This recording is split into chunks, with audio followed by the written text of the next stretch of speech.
राम राम मंडळी, पुन्हा एकदा छानशा आणि छोट्याशा व्लॉगमध्ये तुमचं सर्वांचं खूप खूप स्वागत आहे। तर आज आपण वेगळ्या पद्धतीने मेथीची भाजीची रेसिपी बघणार आहोत आणि अगदी सिंपल आणि साधी आहे आणि सगळ्यांना आवडेल, मला पूर्ण खात्री आहे। तुम्ही नक्की एकदा तरी ट्राय करा। सो चला आपण आपल्या रेसिपीला सुरुवात करूया। मेथी छानपैकी निवडून 10 मिनिटं पाण्यामध्ये भिजत ठेवलेली आहे आणि त्यानंतर एकदम बारीक चिरून घेतलेली आहे। अर्धीच बारीक चिरलेली मेथी मी इथे वापरलेली आहे आणि अर्धी आपल्याला नंतर वापरायची। तर बारीक चिरलेल्या मेथीमध्ये मी 1 वाटी बेसनचं पीठ टाकलेलं आहे। त्यानंतर मी त्याच्यामध्ये टाकलेलं आहे थोडंसं जिरं। त्यानंतर सगळे मसाले आपल्याला टाकून घ्यायचे, जसं की हळद, गरम मसाला, त्यानंतर लाल मसाला, धना पावडर, असे सगळे मसाले मी थोडेसे टाकून घेतलेले आहेत आणि अर्धा चमचाच इनफ होतो। त्यानंतर त्याच्यामध्ये थोडंसं मी ओवा टाकलेला आहे, तीळ असतील तर ते सुद्धा तुम्ही टाकू शकता। चवीपुरतं मीठ टाकून घेतलेलं आहे आणि मीठ टाकून झाल्यानंतर त्याच्यामध्ये मी मिरची आणि लसणाची अर्धा चमचा पेस्ट टाकलेली आहे। व्यवस्थित सगळं पाणी टाकण्याच्या पूर्वी मिक्स करून घ्यायचं आपल्याला आणि हे पीठ मळताना आपल्याला अगदी कमी पाण्याचा वापर करायचा आहे। मी इथे फक्त छोटे चमचे जे असतात ते 3 ते 4 चमचेच फक्त इथे पाण्याचा वापर केलेला आहे। सगळे मसाले, बेसन, मेथी व्यवस्थित मिक्स करून घ्यायचे। जशी कोथिंबीरीची वडी आपण करतो त्याचं जे पीठ असतं त्याच पद्धतीने हे पीठ आपल्याला मळून घ्यायचे। व्यवस्थित सॉफ्ट करून घ्यायचे, पण पातळ नको आपल्याला। पीठ आपल्याला सॉफ्ट करायचे पण पातळ नाही पाहिजे, त्यासाठी पाणी कमी वापरायचे। त्यानंतर इथे आपल्याला छोटेसे असे गोळे करून घ्यायचे। मी इथे अंडाकृती छोटेसे गोळे करून घेतलेले आहेत। तुम्ही गोल करू शकता, त्रिकोणी करू शकता, चौकोनी करू शकता, पण शक्यतो त्यांची जी साईज आहे ती छोटी ठेवा, कारण ते खायला मग चांगले वाटतात। तर इथे व्यवस्थित मी करून घेतलेले आहेत। सगळ्या जे पीठ आहे त्याचे गोळे करून घेतलेले आहेत आणि असे जे मीडियम किंवा छोट्या आकाराचे गोळे असतात ना, ते खरंच खायला खूप छान लागतात आणि जर जास्त मोठे केलेत ना तर ते तुम्हाला खावेसे सुद्धा वाटणार नाही। तर इथे सगळे आपले गोळे मेथीचे करून झालेले आहेत अंडाकृती आणि छानपैकी ते वाफवून घ्यायचे आपल्याला हार्डली 5 ते 7 मिनिटासाठी। आणि इथे आपण अजिबात तळून घेणार नाहीत, कोणती गोष्ट वाफवूनच घेणार आहोत। तर इथे मस्तपैकी 5 ते 7 मिनिटासाठी मी वाफवायला ठेवलं आहे। एका बाजूला आपण पुढची प्रोसेस स्टार्ट करूया। 2 चमचे तेल वापरले, त्याच्यामध्ये थोडंसं जिरं, थोडंसं हिंग, त्यानंतर इथे मी जो लाल कलरचा मसाला असेल, रेड चिली पावडर म्हणजे ती 1 चमचा वापरलेली आहे। मिरची आणि लसणाची अर्धा चमचा पेस्ट वापरलेली आहे आणि पुन्हा थोडासा बारीक ठेचून घेतलेला लसूण आपल्याला वापरायचा आहे। त्या लसणामुळे भाजीला खूप छान फ्लेवर येतो। थोडासा लसूण परतून झाल्यानंतर त्याच्यामध्ये बारीक चिरलेला कांदा मीडियम आकाराचा परतून घ्यायचा आहे। मीडियम आकाराचा कांदा इनफ होतो या भाजीसाठी।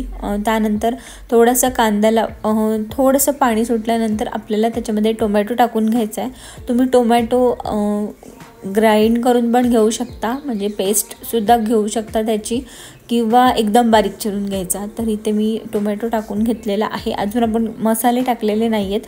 इथे मी चवीपुरतं मीठ टाकून घेते, जेणेकरून कांदा आणि टोमॅटो मऊ होतील आणि आपली जी ग्रेव्ही आहे ती लवकर व्हायला हेल्प होईल। जेव्हा आपण कांदा आणि टोमॅटो टाकतो तेव्हा नक्की आवर्जून मीठ टाकायचं। तर इथे छानपैकी कांदा आणि टोमॅटो सॉफ्ट होण्यासाठी आपण छानपैकी तो अगदी 2 ते 3 मिनिटासाठी वाफेवरती आधीच शिजवून घ्यायचा, म्हणजे ग्रेव्ही आपली एकदम थिक होईल। तर इथे 2 ते 3 मिनिटानंतर छानपैकी त्याला जे तेल आहे ते सुटलेलं आहे, कांदा पण व्यवस्थित शिजलेला आहे, टोमॅटोसुद्धा छान शिजून झालेला आहे। आता आपण त्याच्यामध्ये सगळे मसाले टाकणार आहोत। अर्धा चमचा हळद, अर्धा चमचा गरम मसाला, 1 चमचा लाल तिखट, त्यानंतर अर्धा चमचा मी टाकलेला आहे इथे धना पावडर आणि मस्तपैकी मिक्स करून घ्यायचं। आणि मीठसुद्धा आपल्याला आत्ताच टाकून घ्यायचं आहे। मीठ टाकताना व्यवस्थित लक्ष ठेवायचे, कारण आपण आधीसुद्धा थोडंसं मीठ वापरलेलं आहे। तर इथे व्यवस्थित त्याला तेल सुटेपर्यंत आपल्याला मिक्स करून घ्यायचं ते आणि अगदी ह्या पूर्ण भाजीच्या प्रोसेसला 20 ते 25 मिनटं लागतात।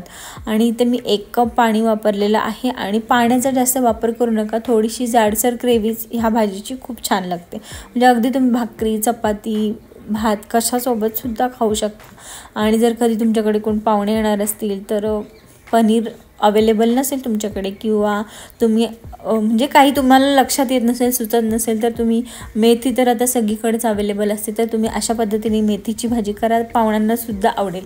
थोडीशी उकळी येऊन द्यायची आणि उकळी आल्यानंतर उरलेली आपण थोडीशी जी मेथी ठेवली ती बारीक चिरून पुन्हा या ग्रेव्हीमध्ये आपल्याला मिक्स करायचे आणि शक्यतो जेवढी बारीक मेथी चिरता येईल तेवढी बारीक मेथी चिरा, कारण मग भाजी लवकर होईल आणि त्याला एक ती ग्रेव्हीची जी थिकनेस आहे ना ती सुद्धा खूप छान येते।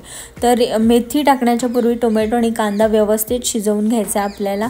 तर इथे मेथी टाकल्यानंतर आपल्याला पुन्हा 5 मिनिटांसाठी शिजवून घ्यायचे। एकीकडे आपण जे मेथीचे कोफ्ते केलेले आहेत, आपण कोफ्तेच बोलू शकतो, फक्त आपण इथे ते तळून घेत नाही आहोत। तर इथे ते पण तयार झालेले आहेत, व्यवस्थित 5 ते 7 मिनिटातच तयार होतात।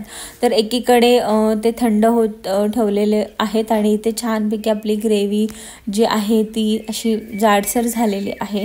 आता आपल्याला त्याच्यामध्ये आपण जे कोफ्ते तयार केलेले आहेत मेथीचे ते टाकून घ्यायचेत आणि थंड झाल्यावर शक्यतो टाका आणि ते मस्तपैकी कोफ्ते टाकून झालेले आहेत आणि 2 कोफ्ते आणि ह्याची ग्रेव्ही एवढ्यातच आपलं पोट भरून जातं आणि छान लागते, म्हणजे खूप छान लागते ही भाजी। हेल्दीसुद्धा आहे मी म्हणू शकते। तर अशा पद्धतीने तुम्ही मेथीची भाजी नक्की ट्राय करा। जेव्हा आपण मेथीचे कोफ्ते त्याच्यामध्ये टाकतो त्यानंतर पुन्हा 5 ते 7 मिनिटांसाठी छानपैकी भाजी आपल्याला शिजवून घ्यायचे। तर इथे छानपैकी आपली भाजी व्यवस्थित तयार झालेली आहे। थोडीशी जाडसरच ग्रेव्ही ठेवा कारण ती खायला खूप छान लागते। तर इथे अशा पद्धतीने आपली वेगळ्या पद्धतीची मेथीची भाजी तयार झाली आहे आणि गरमागरम चपाती, भाकरी किंवा भातासोबत तुम्ही ही भाजी खाऊ शकता। तर अशा पद्धतीची मेथीची भाजी तुम्ही नक्की ट्राय करा। आणि मी सहज केली होती, अचानक मला असं वाटलं की अशा पद्धतीने सुद्धा होऊ शकते म्हणून मी ट्राय केली। तर आजची व्हिडिओ तुम्हाला कशी वाटली मला कमेंट करून नक्की सांगा आणि व्हिडिओ आवडले लाईक करा, शेअर करा आणि आपल्या चॅनल नक्की सबस्क्राईब करा। बाय।